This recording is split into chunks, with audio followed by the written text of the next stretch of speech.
Selamat pagi Bapak Ibu dan saudara-saudaraku, salam sejahtera bagi kita sekalian. Semoga pagi hari ini kita semua sudah bangun dengan sehat, sukacita dan damai sejahtera, menyambut anugerah yang baru yang Tuhan sediakan bagi kita di sepanjang hari ini.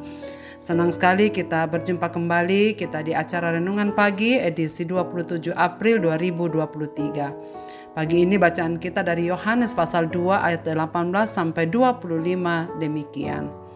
Orang-orang Yahudi menantang Yesus, katanya, "Tanda apakah dapat engkau tunjukkan kepada kami bahwa engkau berhak bertindak demikian?" Jawab Yesus kepada mereka, "Rombak bait Allah ini, dan dalam 3 hari aku akan mendirikannya kembali."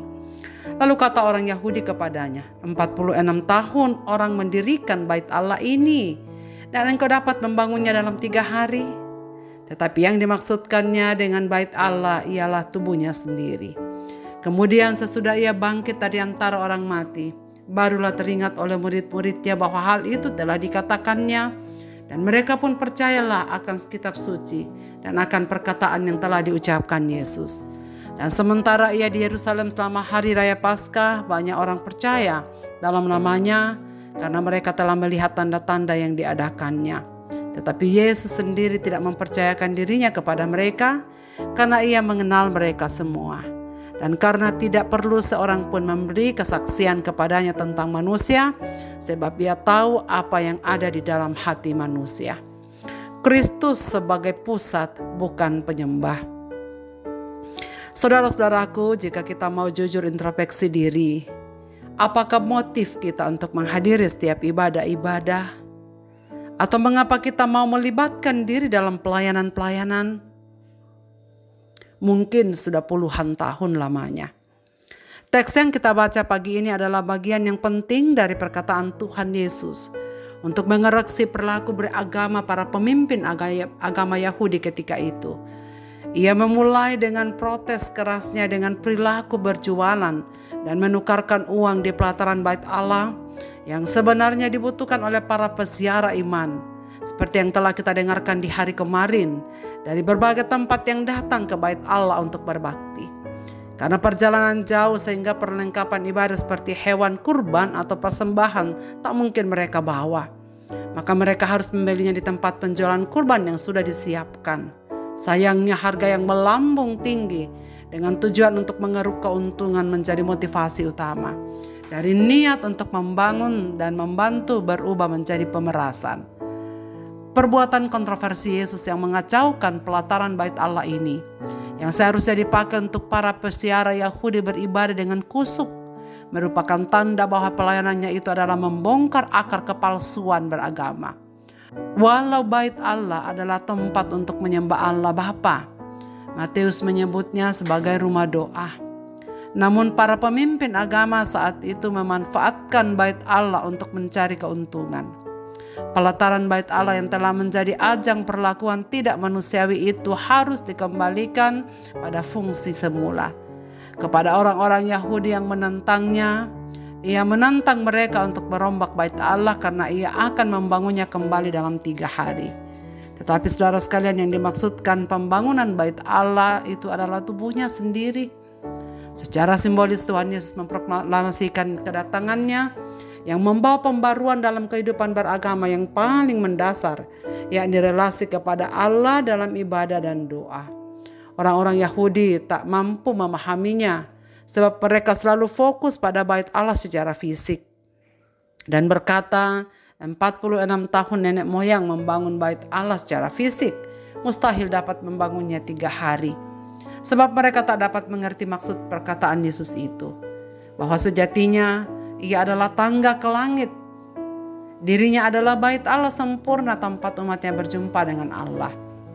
Saat kehadiran Allah nyata dan melaluinya lah semua orang dapat berelasi dengan benar kepada Allah Bapa. Jadi dari 2 peristiwa di atas dalam nats yang kita baca pagi ini, kita belajar tentang kehadiran Tuhan Yesus yang mentransformasi hidup sehari-hari dalam ibadah. Saudara-saudaraku, biarlah pagi ini dapat bersama memperbaharui persekutuan kita dengan Tuhan. Ingatlah, Yesus mengoreksi sendiri orang-orang Yahudi yang sedang beribadah. bahwa mereka bisa hadir di bait Allah setiap hari untuk memuji, menyembah. Tetapi sebenarnya mereka tidak mengenal Kristus. Dan Kristus pun mengatakan bahwa mereka walaupun percaya kepada Yesus karena melihat mujizat, tetapi sebenarnya Yesus tak mempercayakan diri untuk mereka kenali karena mereka tahu siapakah mereka. Saudara, hal ini menunjukkan kepada kita bahwa kehadiran orang-orang di rumah ibadah dan menghadiri setiap seremoni-seremoni peribadatan di zaman ini, mungkinkah bahwa ada di antara mereka yang hanya datang tetapi sesungguhnya tidak mengenal siapa yang disembah, siapa Kristus yang harus menjadi pusat ibadah itu. Saudara sekalian, dalam persekutuan dan ibadah bersama, seluruh aktivitas ibadah dan pelayanan hidup kita, marilah kita memandang sungguh kepada Kristus. Bukan semata-mata berfokus pada ibadah seremonial belaka, apalagi hanya untuk mencari keuntungan. Tapi kita ingin melihat Kristus dijadikan sebagai sorotan utama aktivitas penyembahan setiap kita. Lalu di luar ibadah bersama, kita rindu supaya dimanapun dan kapanpun kita berada, kita selalu memberikan diri sebagai persembahan yang hidup bagi Kristus, sebagai ibadah yang sejati, sebagaimana dalam Roma pasal 12 ayat 1. Semoga setiap kita, dimanapun kita berada, dan dalam setiap aktivitas, biarlah Kristus yang dipermuliakan, dan kepadanya lah kita mengarahkan segala aktivitas peribadatan kita. Marilah kita berdoa. Bapa di sorga, Bapa, dalam nama Yesus Kristus, kami mengucap syukur pada pagi hari ini. Kami sudah membuka mata kami dan kami sudah menyaksikan hari baru anugerah-Mu. Ya Bapa, tolonglah kami supaya firman-Mu pada pagi ini mengingatkan kami lagi, bahkan mungkin mengoreksi bagaimana kami beribadah dan berbakti kepada Tuhan. Kiranya kehadiran kami dalam setiap pelayanan, dalam setiap ibadah-ibadah adalah sungguh untuk menyenangkan Tuhan, untuk berbakti dan beribadah kepadamu ya Bapa, karena Engkau adalah Tuhan Juru Selamat kami yang sudah mati di atas Golgota untuk penebusan dosa-dosa kami. Kami mohon ampun ya Tuhan kalau kadang-kadang menghadiri ibadah dan pelayanan-pelayanan yang lain kemungkinan adalah untuk mencari keuntungan pribadi ataupun hal-hal lain yang tak berkenan kepada Tuhan.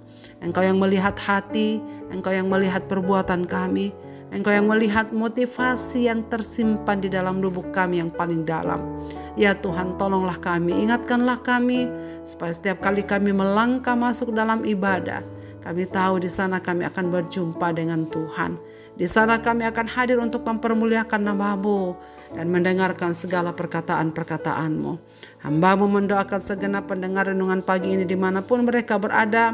Biarlah Tuhan menolong mereka dalam segenap aktivitas yang mereka lakukan di hari ini. Kiranya firman-Mu menjadi panduan kami, bahwa segala sesuatu yang kami lakukan dimanapun kami berada adalah kami harus menyenangkan dan memuliakan Tuhan.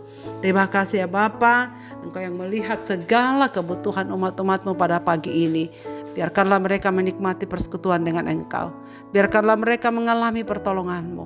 Mereka yang berduka Tuhan hiburkanlah.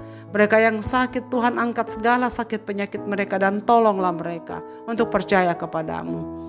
Mereka yang sedang mencari jalan keluar dari setiap permasalahan yang mereka hadapi, Bapa Engkau yang maha baik, Engkau akan melakukan apa yang terbaik atas hidup mereka. Dan ke dalam tangan kasih-Mu Bapa, hari ini kami serahkan diri kami. Dengar doa kami, dalam Kristus Tuhan kami berdoa. Amin. Selamat beraktivitas Bapak, Ibu, dan saudara-saudaraku. Tuhan Yesus Kristus memberkati kita sekalian.